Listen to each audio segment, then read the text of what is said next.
Comment est-ce que tu en es venu à l'écriture? Ah, l'écriture, ça c'est une étrange histoire. J'ai toujours voulu devenir un génie.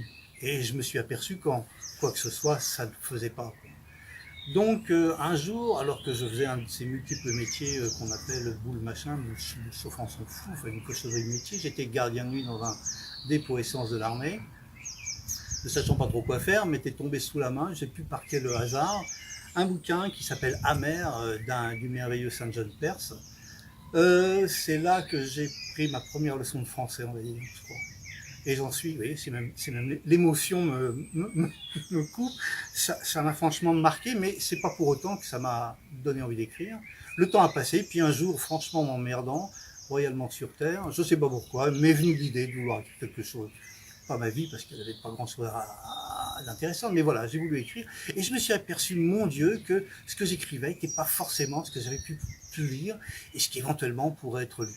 Bref, j'ai donc écrit, tant et si bien que j'ai cru comme tous les naïfs qui ont fait une première œuvre, que, nom de Dieu, l'industrie du livre les attend. J'ai rapidement pris un coup de manivelle et j'ai pigé que non, c'était pas attendu, je serais jamais attendu. Bref, ceci étant, mon orgueil en a pris un coup. J'ai laissé tomber. J'ai cru encore un peu, voilà.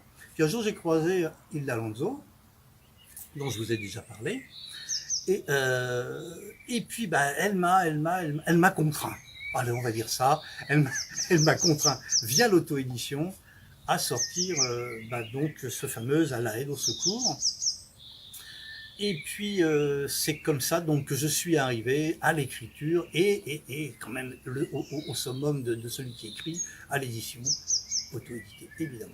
Voilà. Bon, c'est pas un regret.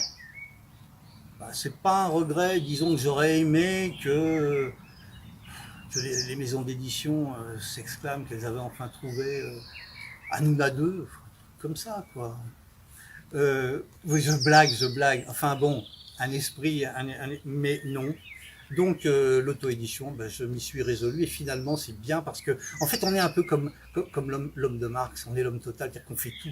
On va écrire, on va faire la mise en page, on va faire la présentation. Bon, on aura peut-être la malchance de ne pas pouvoir faire l'impression en soi, mais on fait vraiment tout le boulot. Et ça, quand on a le bouquin, on se dit quand même qu'on a fait quelque chose. Et on en sent vraiment le poids et on a une fierté dans ça. Voilà.